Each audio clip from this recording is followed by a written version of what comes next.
بسم اللہ الرحمن الرحیم۔ السلام علیکم سامعین گرامی، آپ سن رہے ہیں اپنا پسندیدہ یوٹیوب آڈیو بکس چینل شام کی چائے۔ جی تو کہانی ہے ان کا، مصنف کا نام ہے انوار صدیقی، اور آج ہم آپ کو اس کی قسط نمبر 29 سنائیں گے۔ میں جواب دینے میں ہچکچا رہا تھا۔ سادھو نے اس کی مطلق پرواہ نہ کی اور دروازہ کھول کر باہر چلا گیا۔ کئی لمحوں تک میں سوچتا رہا اور پھر ایسے عالم میں کیا فیصلہ ہوتا۔ چچا جان کو اس حالت میں چھوڑ کر جانا مناسب نہیں تھا، لیکن اب سادھو کا حکم ٹالنا بھی میرے بس کی بات نہیں تھی۔ کوئی میرے اندر سے مجھے بار بار اکسا رہا تھا کہ میں سادھو کی ہدایت پر بے چون و چرا عمل کروں۔ رات بھر میں اپنی ادھیڑ بن میں مبتلا رہا۔ بنارس کی گاڑی صبح 5:30 بجے جاتی تھی۔ نیند میری آنکھوں سے کوسوں دور تھی۔ میں نے رات ہی مینیجر کو بلا کر بل ادا کیا اور ڈرتا جھجکتا اسٹیشن کی طرف چل دیا۔ میں نے اس وقت بھی اپنا ہاتھ چادر میں چھپا رکھا تھا۔ اسٹیشن پر میرے اندیشے کے عین مطابق پولیس والے موجود تھے۔ کچھ سادہ لباس والے بھی تھے جو ایک ایک مسافر کو مشکوک نظروں سے دیکھ رہے تھے۔ میں نے دوسرے درجے کا ٹکٹ لیا اور انتظار گاہ میں جا کر بیٹھ گیا۔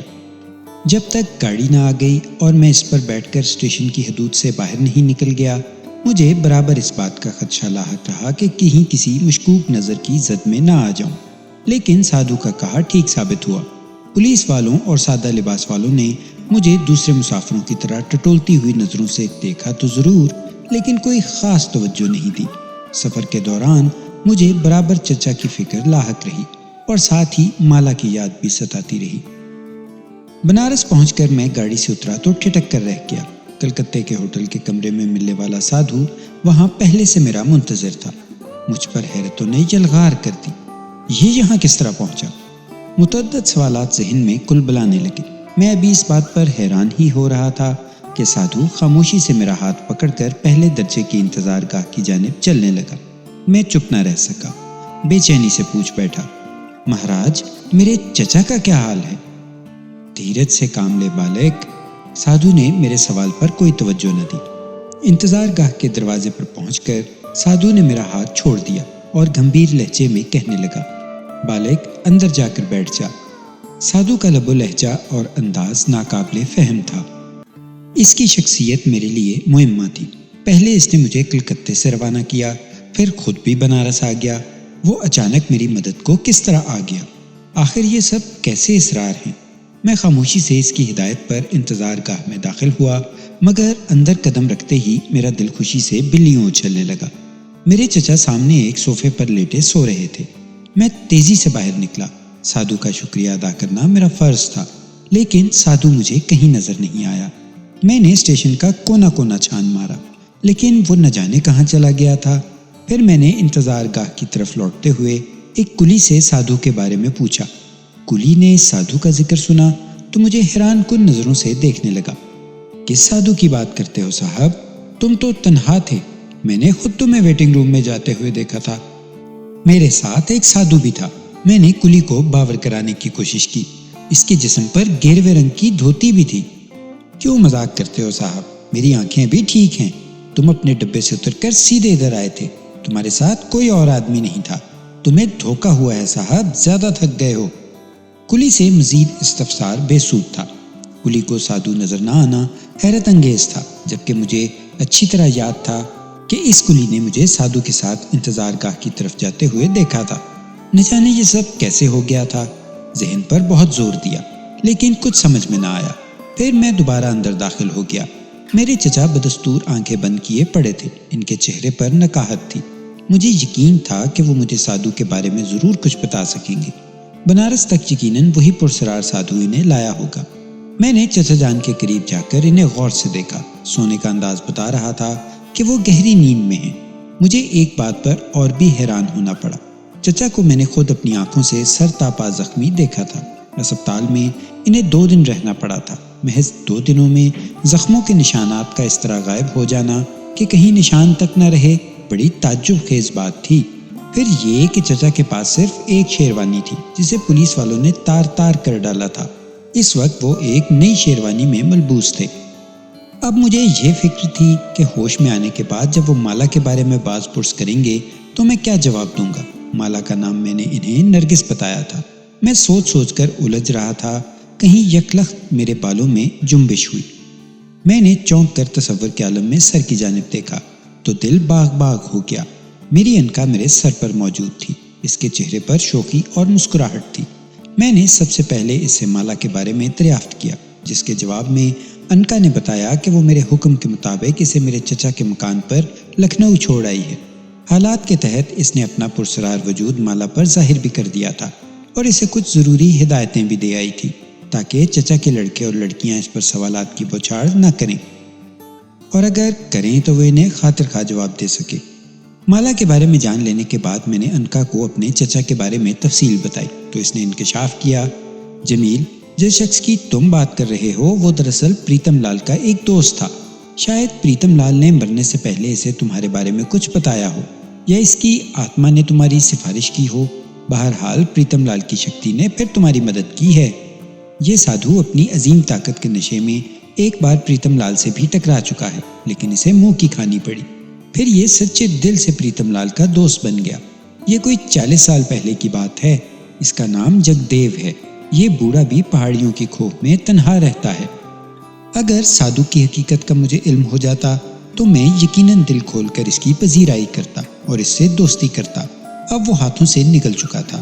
انکا نے اس کے متعلق مجھے بہت کچھ بتایا اور میں کفِ افسوس ملتا رہا۔ پھر انکا کے مشورے پر میں نے چچا جان کو بیدار کیا۔ 6-7 بار آوازیں دینے کے بعد بازو سے ہلایا تو انہوں نے ہڑبڑا کر آنکھیں کھول دی۔ وہ آنکھیں پھاڑے دیر تک یہ بدلی ہوئی جگہ دیکھتے رہے، پھر بولے، نرگس کہاں ہے اور ہم لوگ اس وقت کہاں بیٹھے ہیں؟ ہم لوگ اس وقت بنارس ریلوے اسٹیشن پر ہیں۔ نرگس کو میں نے لکھنؤ بھجوا دیا ہے۔ اس وقت وہ آپ کے بچوں کے ساتھ ہوگی، میں نے سعادت مندی سے جواب دیا۔ لکھنؤ بھجوا دیا؟ کیوں؟ چچا نے حیرت سے پوچھا، پھر کچھ یاد کر کے بولے، ہم لوگ کلکتے کے کسی ہوٹل میں مقیم تھے، ایک ہے کہ یہ بنارس کیسے آ گئے؟ آپ اپنے ذہن پر زور نہ دیجیے۔ انکا کی ہدایت پر میں نے انہیں مختصر فرضی داستان سنا کر مطمئن کرنا چاہا۔ چچا جان، کلکتے میں آپ کی طبیعت اچانک ایسی خراب ہو گئی تھی کہ آپ کوئی 4 روز اسپتال میں بے ہوش پڑے رہے۔ چنانچہ میں نے نرگس کو لکھنؤ بھجوا دیا اور خود آپ کی دیکھ بھال کے لیے رک گیا۔ اب ڈاکٹروں کے مشورے پر آپ کو لکھنؤ لے جا رہا ہوں۔ خدا کا لاکھ لاکھ شکر ہے کہ آپ جلد صحت یاب ہو گئے۔ چچا نے میری تخلیق کی ہوئی سرگزشت سنی تو تشویش میں پڑ گئے۔ وہ بار بار کریت کریت کر مجھ سے سوالات کرتے اور میں انہیں اپنی دانست میں اطمینان بخش جواب دے دیتا۔ پھر بھی وہ مضطرب ہی رہے، الٹے سیدھے منہ بناتے رہے اور کہنے لگے، مجھے کچھ بھی یاد نہیں آتا، نہ جانے مجھے کیا ہو گیا ہے، دماغ کچھ بوجھل سا معلوم ہوتا ہے۔ اب تم یہاں کیوں رک گئے ہو؟ لکھنؤ کب چلو گے؟ میں نے انہیں تسلی دی اور خود اٹھ کر باہر آ گیا۔ لکھنؤ جانے کے لیے ہمیں ابھی 2 گھنٹے انتظار کرنا تھا۔ میں نے 2 ٹکٹ خریدے اور دوبارہ انتظار گاہ میں آ گیا۔ چچا جان کے چہرے پر ہوائیاں اڑ رہی تھیں۔ وہ دیوانگی کی حالت میں اپنی شیروانی کے اندر کی جیب باہر نکالے اس پر بار بار ہاتھ مار رہے تھے۔ مجھے دیکھا تو رندھی ہوئی آواز میں بولے، جمیل بیٹے، میری رقم کیا ہوئی؟ تم نے تو نہیں نکالی؟ جی نہیں، میں جلدی میں کہہ گیا۔ میں برباد ہو گیا بیٹے، مہاجن نے مجھے ایک لمبی رقم دی تھی، میں نے تم سے تذکرہ بھی کیا تھا، وہ رقم اب میری جیب میں نہیں ہے، یہ شیروانی بھی میری نہیں ہے، اب کیا ہوگا؟ وہ ظالم بنیا تو مجھے زندہ درگور کر دے گا، میں کسی کو منہ دکھانے کے قابل نہیں رہا، دنیا کیا سمجھے گی؟ ساتھ میں تمہاری جوان جوان بہنیں ہیں۔ بیٹے یہ سب کیا ہوا؟ مجھے اپنا سامان بھی نظر نہیں آ رہا۔ مجھے غلطی کا احساس ہوا۔ انکا نے فوراً مجھے بتایا کہ جو رقم مہاجن نے چچا جان کو اعتماد سے دی تھی وہ پولیس والوں نے اڑا لی۔ میں نے چچا جان کو تسلی دیتے ہوئے کہا، آپ کسی بات کی فکر نہ کیجیے، آپ کے ساتھ آپ کا بھتیجا جو موجود ہے، ہم سب کا سامان چوری ہو گیا ہے، اس لیے کہ میں آپ کے ساتھ اسپتال میں رہا اور میری عدم موجودگی میں کوئی بدنیت سارا سامان لے گیا۔ لکھنؤ پہنچتے ہی جتنی رقم آپ کہیں گے میں فراہم کر دوں گا۔ رہا مہاجن کا مسئلہ تو آپ اسے بھول جائیں، میں اب آپ کو ملازمت بھی نہیں کرنے دوں گا، خدا نے آپ کی دعا سے بہت دے رکھا ہے۔ چچا جان بہت تل ملائے مگر کیا کرتے، سرد سرد آہیں بھر کر خاموش ہو گئے، چپ چاپ بیٹھے ہاتھ ملتے رہے۔ ان کی غیرت مند آنکھوں میں آنسو جھلملا رہے تھے۔ میں نے یہ موضوع مزید جاری رکھنے سے گریز کیا اور دوسری باتیں چھیڑ دیں، انہیں ہر طرح کا اعتماد دلایا۔ 2 گھنٹے بعد گاڑی آئی تو میں چچا جان کے ساتھ لکھنؤ روانہ ہوا۔ چچا جان اب تک ملول نظر آ رہے تھے۔ راستے میں ہمارے درمیان زیادہ باتیں نہ ہوئیں مجھے معلوم ہوا کہ ان کی 3 لڑکیاں ہیں اور 1 لڑکا ہے۔ لڑکا زیر تعلیم ہے اور لڑکیاں گھر کی ذمہ داریاں سنبھالے ہوئے ہیں۔ اب تک ان تینوں کی شادی نہیں ہوئی تھی۔ انکا بھی چچا جان کی پریشانی سے دل گرفتہ تھی۔ ہم اول درجے کے ڈبے میں تھے۔ ڈبے میں ہمارے سوا کوئی دوسرا مسافر نہیں تھا، لیکن الہ آباد کے اسٹیشن سے ایک ایسی سراپا ناز میرے ڈبے میں آئی کہ میں اپنے ہوش و حواس کھو بیٹھا۔ اس حسین و جمیل لڑکی کی عمر مشکل سے 18 سال ہوگی۔ اس کے خد و خال بہت نظر فریب اور بہت ہی دلکش تھے۔ وہ ناک میں ایک بڑی سی نتھ اور آسمانی رنگ کا دوپٹہ پہنے ہوئے تھی۔ غرارے، چمپر اور زیورات سے لدی پندی چمن کا نوشگفتہ نومیدہ پھول معلوم ہو رہی تھی۔ لامبا قد، متوازن بدن، آنکھیں ہرنیوں جیسی، انداز میں تمکنت، گفتگو سے کلیاں مہکیں۔ 2 افراد اسے چھوڑنے آئے تھے، ساتھ میں ادھیڑ عمر کی ایک عورت بھی تھی۔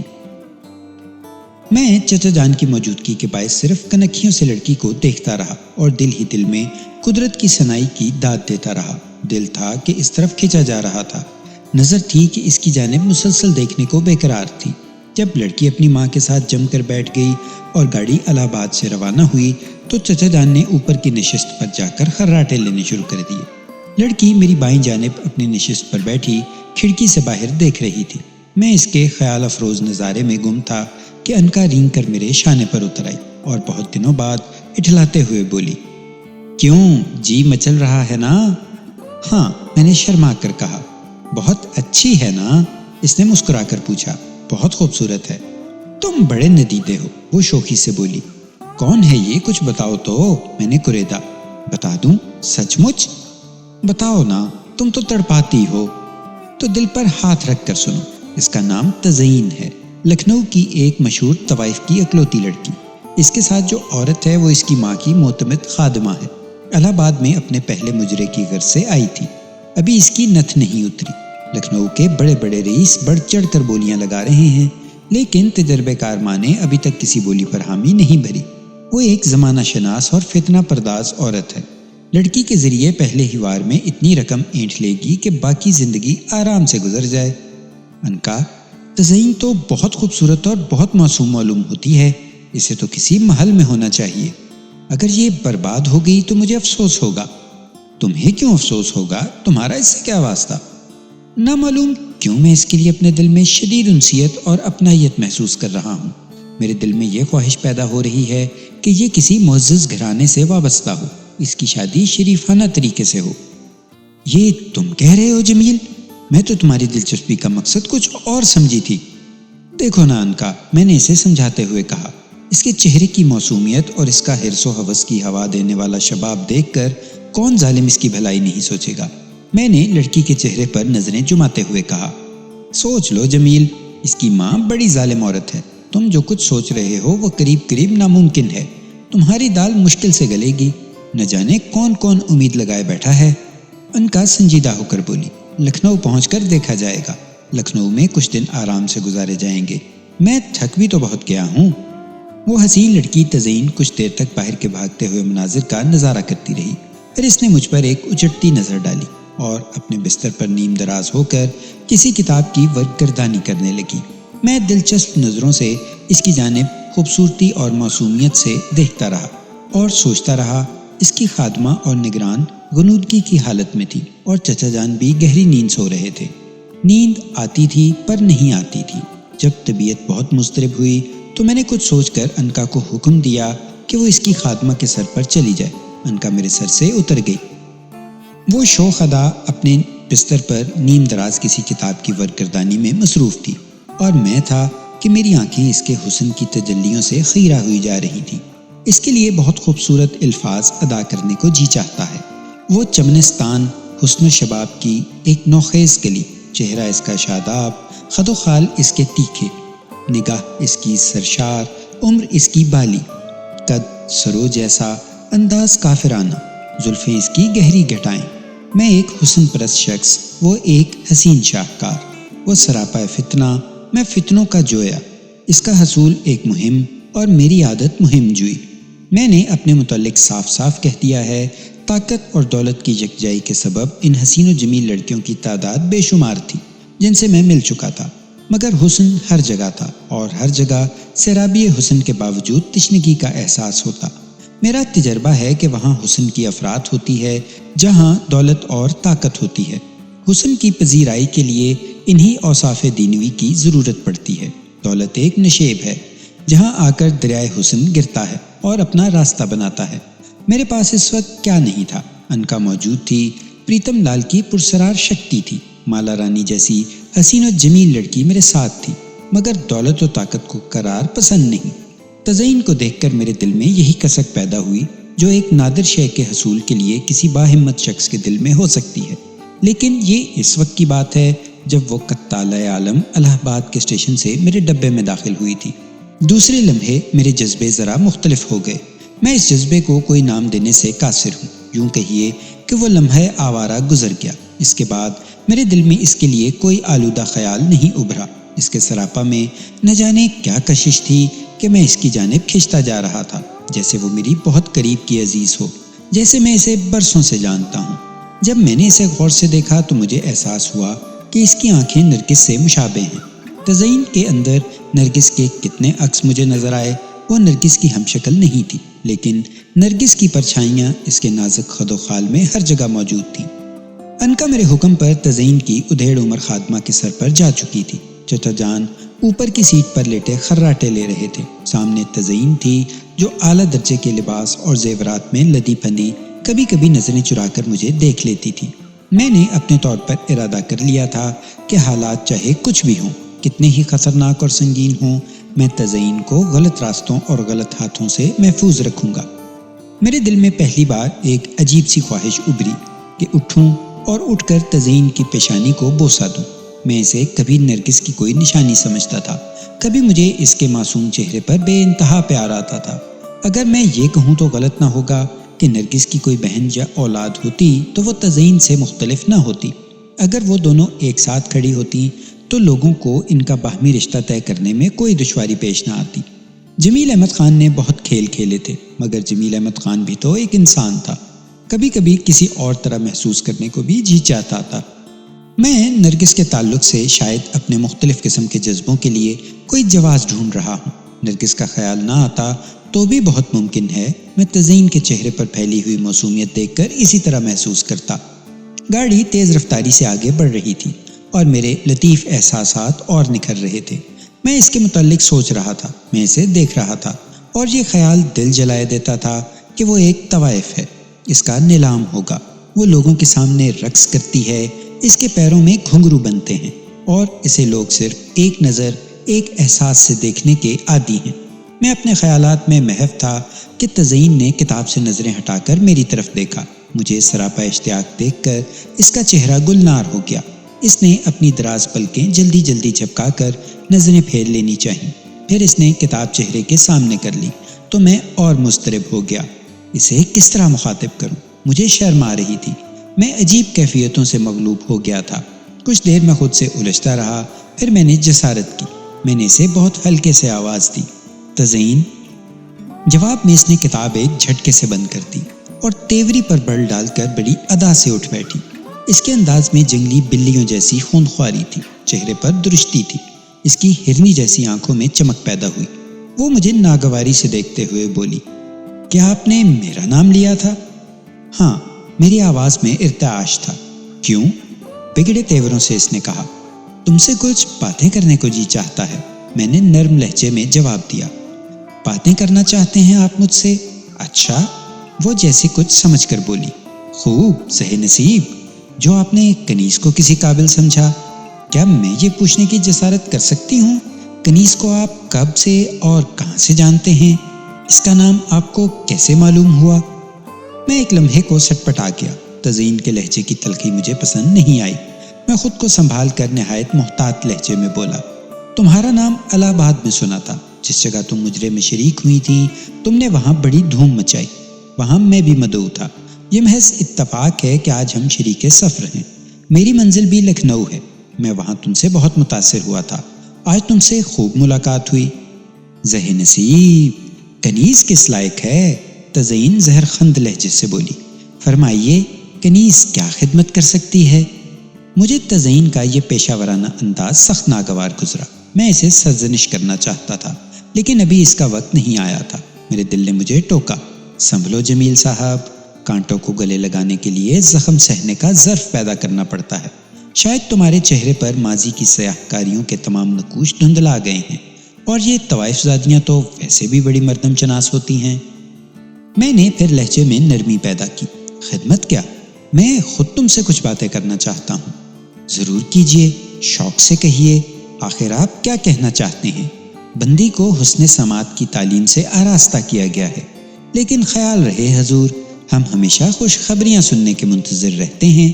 تزئین نے ناک پر انگلی رکھ کر کہا۔ تزئین، میں غیر اختیاری طور پر برہم ہو گیا، لیکن اس سے آگے کچھ نہ کہہ سکا۔ میں نے مضطرب ہو کر اس کے چہرے پر نگاہ کی۔ وہ میری تلخ نوائی سے قدرے خائف ہو گئی تھی۔ میں نے آہستہ سے کہا، مجھے معاف کر دو تزئین، مجھے غلط نہ سمجھو۔ نہ جانے کیوں میری آواز رند گئی۔ وہ کچھ دیر خاموشی سے مجھے دیکھتی رہی، پھر بدلے ہوئے انداز میں کہنے لگی، اگر آپ کو میری کسی بات سے دکھ پہنچا ہے تو میں معافی کی خواستگار ہوں۔ کیا تم ہر شخص سے اسی انداز کی گفتگو کرتی ہو؟ میں نے پوچھا۔ اجنبیوں سے گفتگو کرنے کا ہمیں یہی طریقہ سکھایا گیا ہے، اس نے سنجیدگی سے کہا۔ تزئین، اجنبی تو ہم بے شک ہیں، لیکن تم سے گفتگو کرنے کا خیال مجھے یوں پریشان کر رہا تھا کہ تم میری ایک بچھڑی ہوئی ایک عزیزہ سے مشابہ ہو۔ تمہارے چہرے پر ایسی معصومیت ہے جو میں اپنی کسی قریبی عزیزہ کے چہرے پر دیکھنا پسند کرتا۔ مگر، میں نے رقت انگیز لہجے میں کہا اور کہتے کہتے رک گیا۔ میں معافی چاہتی ہوں، کہاں ہیں وہ؟ اس نے تجسس سے پوچھا۔ وہ کہیں نہیں ہے، میں نے حسرت سے جواب دیا۔ مجھے افسوس ہے، کیا نام تھا ان کا؟ میں اس کا کوئی نام نہیں رکھ سکا تھا۔ میرا خیال تھا میں اسے اپنی بچی کے بارے میں بتاؤں۔ نرگس کو لڑکی کی بڑی تمنا تھی، اس کی یہ تمنا دل ہی میں رہی۔ ہماری کوئی اولاد نہیں ہو سکی تھی، اگر ہوتی تو اچھی خاصی ہوشیار ہوتی، تزئین کے برابر نہیں تو اس سے کچھ چھوٹی ہوتی۔ میں اس سے مزید کچھ نہیں کہہ سکا، لیکن وہ اپنے طور پر بہت کچھ سمجھ گئی۔ میں نے یہ موضوع چھوڑ دیا، ابھی میں نے اس سے زیادہ توقعات وابستہ نہیں کی تھی۔ مجھے خوشی تھی کہ میری گفتگو بے اثر نہیں رہی، میں نے جلد ہی اسے متاثر کر لیا۔ میں محتاط انداز میں اس سے باتیں کر رہا تھا، اس کے دل میں اپنے لیے کوئی جگہ پیدا کرنے کی خاطر من گھڑت قصے کہانیاں سناتا رہا۔ وہ ہمتن گوش میری روداد علم سنتی رہی۔ جب میں نے اس کے بارے میں دریافت کیا تو وہ ملول ہو گئی، اداس لہجے میں بولی، میرے بارے میں کیا پوچھتے ہیں آپ؟ میں تو ایک کھلی کتاب ہوں اور قدرت کی ستم ظریفیوں کا ایک بے مثل نمونہ ہوں۔ اس سے زیادہ اپنے بارے میں کیا کہوں؟ ایک طوائف زادی اپنے بارے میں کیا کہہ سکتی ہے؟ کچھ باتیں آپ کو الہ آباد میں معلوم ہو چکی ہوں گی۔ شاید آپ کو معلوم نہیں کہ جب کوئی شخص کسی طوائف سے ہمدردی کا اظہار کرتا ہے تو وہ اس پر یقین نہیں کرتی، شک کرتی ہے، اور یہ شک اس کے لیے بہت درست ہوتا ہے۔ آخری جملہ ادا کرتے وقت تزئین کی دراز اور گھنیری پلکیں اس کی آنکھوں پر چلمن بن گئی۔ تم سچ کہتی ہو، میں نے ایک سرد آہ بھر کر کہا، لیکن مجھے یقین ہے کہ تمہیں اپنی موجودہ زندگی پسند نہیں ہے۔ تمہاری گفتگو میں شائستگی ہے اور تم زیور تعلیم سے پوری طرح آراستہ معلوم ہوتی ہو۔ مجھے پتہ نہیں کہ تم اپنے ماحول سے کس قدر مانوس ہو۔ جب اٹھنے، بیٹھنے، سوچنے اور سمجھنے پر پہرے ہوں، ہر قدم پر بندشیں ہوں، جہاں آنکھ کھلتی ہے تو سکے جھنجھناتے ہیں، شام ہوتی ہے تو گھنگرو مسکراتے ہیں، جہاں ہر وقت سر، تال، بھاؤ اور راگ الاپ ہی کا ذکر ہوا کرتا ہے، وہاں انسیت و مغایرت، پسند و ناپسند کا کیا سوال ہے؟ وہاں انتخاب کون کرنے دیتا ہے اور اس کا موقع کہاں ملتا ہے؟ وہاں تو ایک ہی راستہ ہے۔ تزئین کے لہجے میں بڑا درد تھا۔ قدرت نے مجھے میرے ماحول کے اشاروں پر چلنے کے لیے مجبور کر رکھا ہے جناب، اور میں اسی پر قانع ہوں۔ یہ ظلم ہے، قناعت نہیں ہے تزئین، میں نے جذباتی ہو کر کہا۔ تم ہوش مندی کی سلجھی ہوئی باتیں کر رہی ہو۔ تم چاہو تو طوفانوں کا رخ بدل سکتی ہو، تم اپنی تقدیر بدل سکتی ہو، تم چاہو تو اپنا مستقبل تابناک بنا سکتی ہو۔ آپ کیا سمجھتے ہیں؟ میں نے تنہائیوں میں اپنے متعلق بہت سوچا ہے، لیکن ہر بار مایوسی نے مجھے گھیر لیا۔ پھر میں نے سوچنا ہی بند کر دیا اور اپنے مقدر پر شاکر ہو گئی۔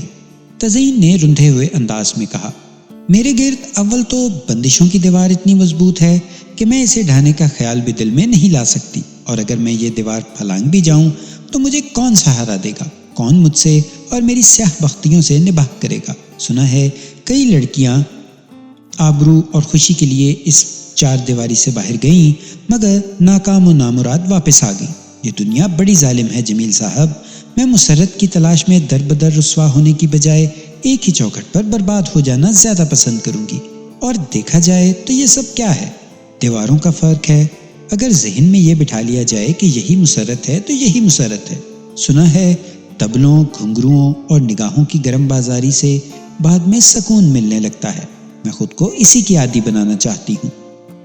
تزئین نے اپنی عمر سے بڑھ کر باتیں کی۔ جیسے جیسے گفتگو بڑھتی جاتی تھی میرے دل میں یہ عزم پختہ ہوتا جاتا تھا کہ مجھے اس لڑکی کو کوچے ننگ سے نکالنا ہے۔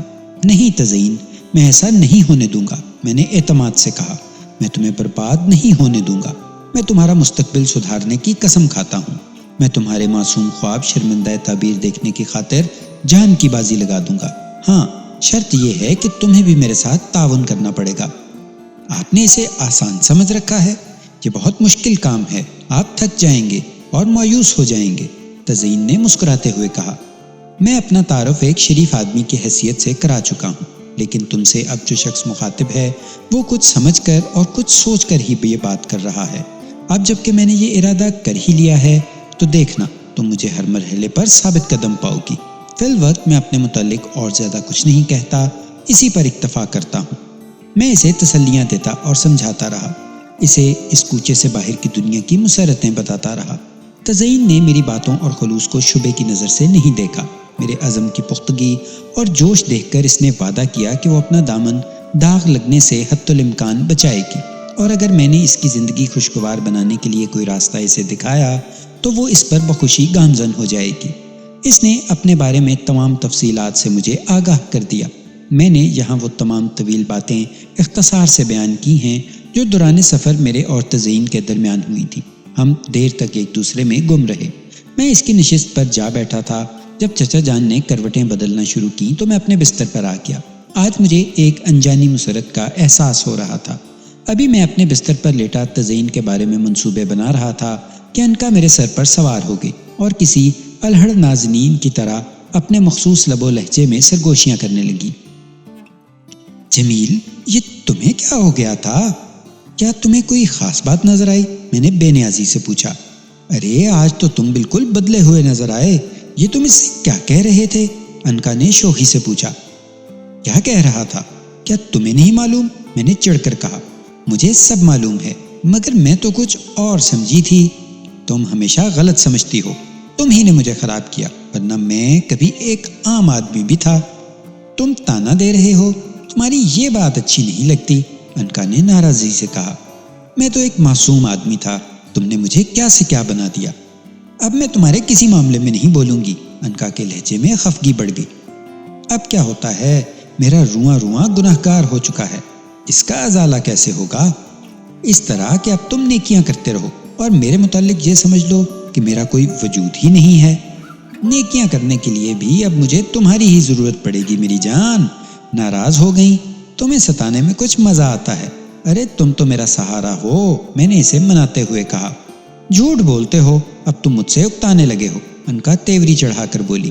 اگر تم میرے سامنے ہوتی تو میں تمہارا بوسہ لے لیتا، تمہارے منہ سے یہ جلی کٹی باتیں بڑی اچھی لگتی ہیں۔ یہ کہہ کر میں نے عالم تصور میں سر کی جانب دیکھا تو انکا کے چہرے پر سرخی آ گئی تھی۔ تم بعض اوقات دل جلا دیتے ہو، تم نے مجھے کیا کچھ کم جلایا ہے؟ اپنی باتیں بھول جاتی ہو؟ کیا لڑنے کا ارادہ ہے آج؟ ارے تم نے اسے دیکھا؟ میں نے تزئین کی طرف اشارہ کر کے کہا۔ کتنی اچھی لڑکی ہے، تمہاری کیا رائے ہے؟ پہلے یہ بتاؤ کہ تم مجھ سے ناراض تو نہیں ہو؟ ارے تم سے کون کافر ناراض ہو سکتا ہے؟ ہاں تو کچھ تزئین کے بارے میں بتاؤ، تم نے کیا محسوس کیا ہے؟ جمیل، کبھی کبھی تم بہت عجیب اور پیارے لگتے ہو، لیکن ذرا ٹھنڈے دل سے سوچ لو، تم نے تزئین سے جو عہد کیا ہے وہ کوئی آسان کام نہیں ہے، تمہیں بے حد خطرناک حالات سے مقابلہ کرنا ہوگا۔ مگر یہ ایک نیا کام ہے، زندگی میں کبھی کبھی نیک کام کرنے کو بھی جی چاہتا ہے انکا، اور اسی لیے مجھے تم پر پیار آتا ہے۔ مگر نیکی ایک مشکل شے ہوتی ہے، تمہارا دل گھبرا جائے گا۔ تنگ نہ کرو انکا، اب مجھے سونے دو، لکھنؤ پہنچ کر دیکھا جائے گا۔ میں نے انکا کو خاموش کرنے کے لیے یوں ہی ایک بے ربط سا جملہ کہہ دیا اور پھر کروٹ بدل کر آنکھیں بند کر لی۔ تو یہ تھی سامعین آج کی نشست۔ امید ہے آپ کو پسند آئی ہوگی۔ انشاءاللہ ملتے ہیں اگلی نشست میں۔ چینل کو سبسکرائب کریں، شیئر کریں اور کامنٹس میں اپنی رائے کا اظہار ضرور کریں۔